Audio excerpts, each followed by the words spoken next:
Hey y'all, it's Candice Dickinson here, Artistic Director at HART, and I'm so excited because today I'm sitting with the amazing Julie Kinter to talk about our upcoming production of A Little Night Music, playing September 5th through 28th at HART, the whole month of September, y'all.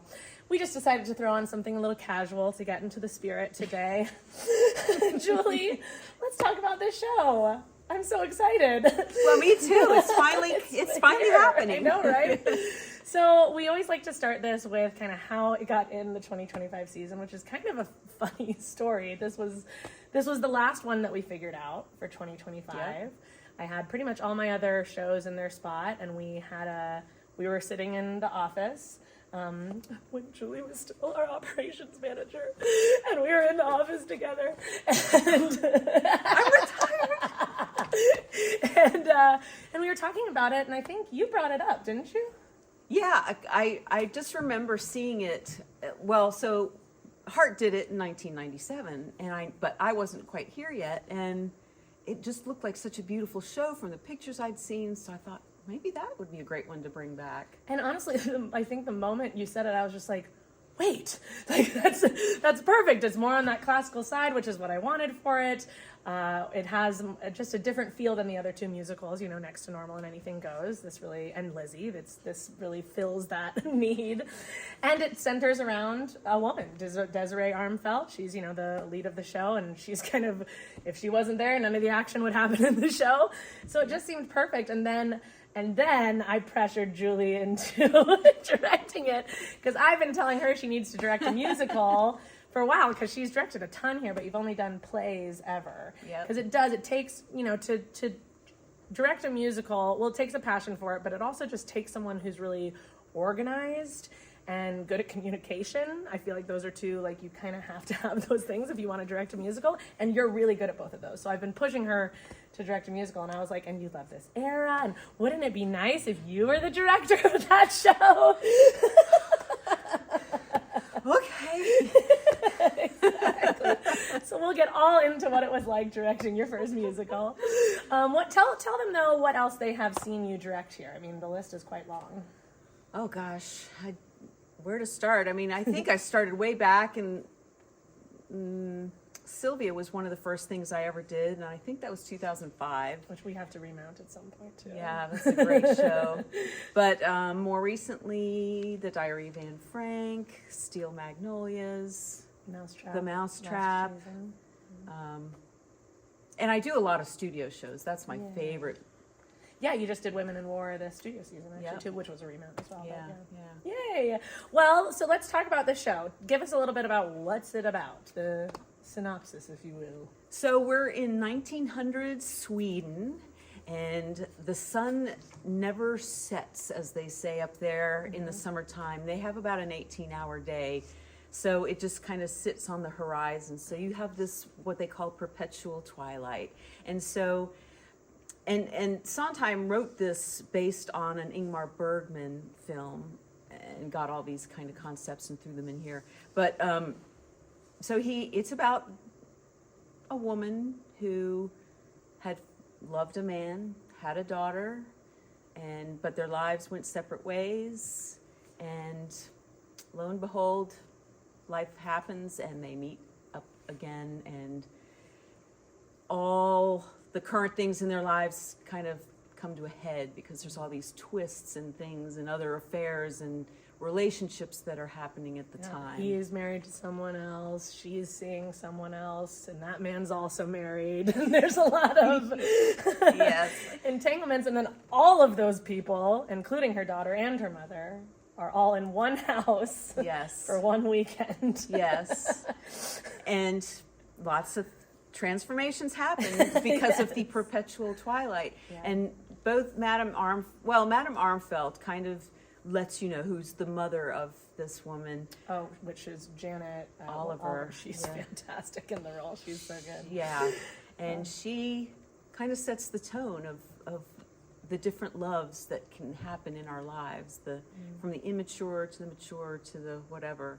And so what is it that she says the moon smiles 3 times, one for the young, one for the fools and one for the old. Yeah, and it's the sun. Yeah, Sun. the sun because it's always up. Yeah, But that makes sense. yeah, and then on top of that, you have this beautiful quintet that also weaves all the story together with all the different, families. Yeah, and they're kind of like a Greek relationships. chorus. They're, kind of talking to the audience at some point, commenting on what's going on the stage. Yeah. There'll be like freeze moments where then they like take over and all that kind of. Yeah. And that actually is perfect because that leads us right into kind of your concept for this, because you really kind of, I think, ran with that idea, that feeling of the quintet and kind of this abstract world that they create.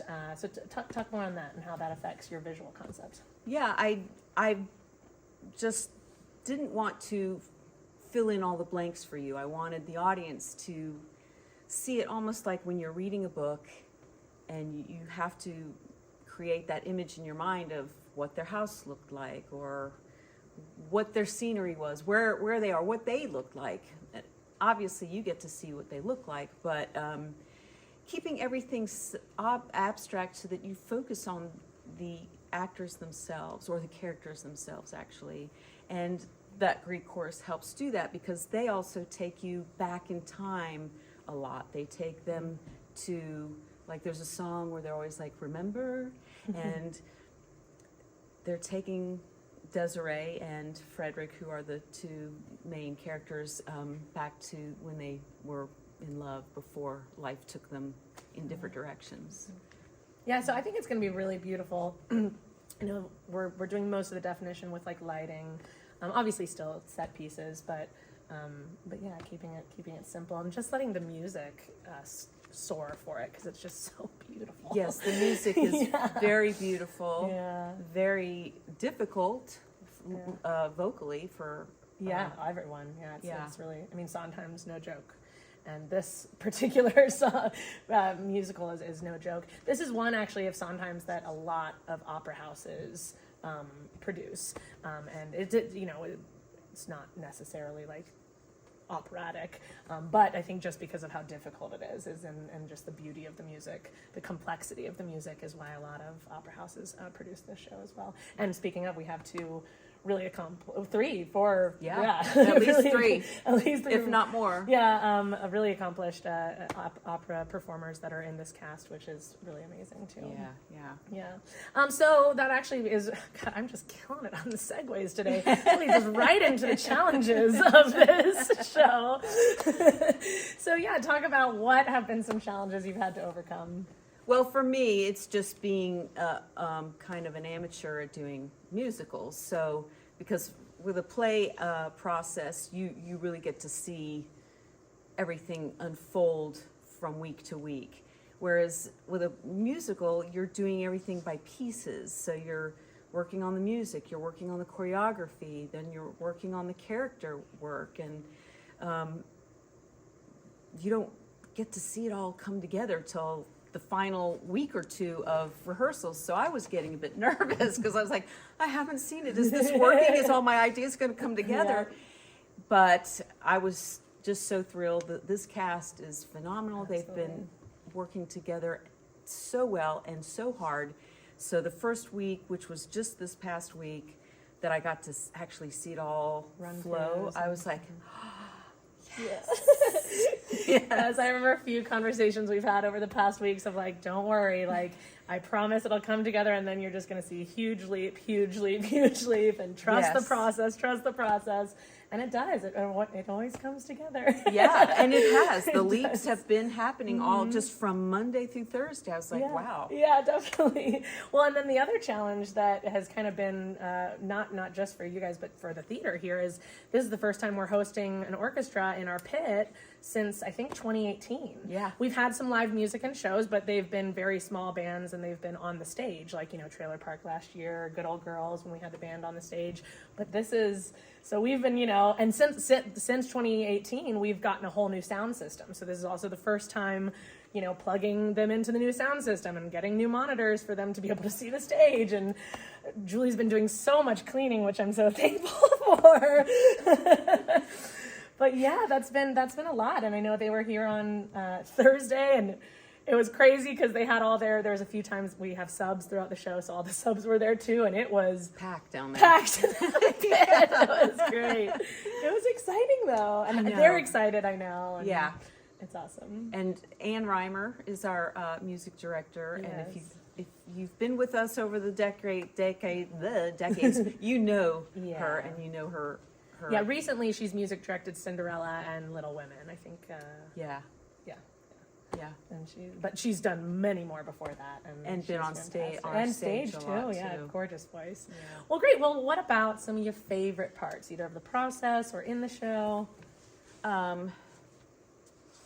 Well, definitely bringing it together and finally getting to see it was a big favorite part for me. Next week, even more, because we just worked on our lights and everything. So I still have more elements to come together. Yeah.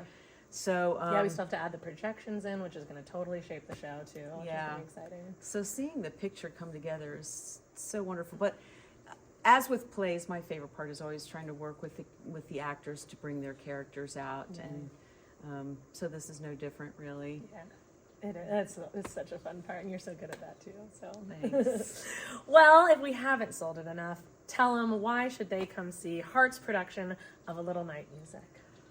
Because I think we will rival some of the best productions you could ever see of this show. I think it's just, Yes, ma'am. yeah. We've got phenomenal voices. Beautiful costumes. Definitely beautiful, real beautiful costumes. Here's a sample. We did do a really nice costume rental for this, and this is one of the pieces. Yes. And it's just a beautiful story. I mean, it's funny. It's funny too. Yeah. It's really funny too. So it's just a nice light evening at the theater. Yeah. It's just I agree. It has happy endings at the end. There's ups and downs. There's moments that you'll feel, but it's because there is the frivolous nature of their problems of oh, my mistress is cheating on me. You know what I mean? That's the worst of your problems. The worst? Okay. Yeah. But yes, it's lovely. I can't wait to see it all come together this week, and I can't wait to see you guys there on opening night. So we will see you September 5th through the 28th. We do have one Saturday matinee on September 13th. So if you like those Saturday matinees, check that one out for sure. And that's all for now, y'all. So we will see you. Tickets available at hearttheater.org. Bye. Bye.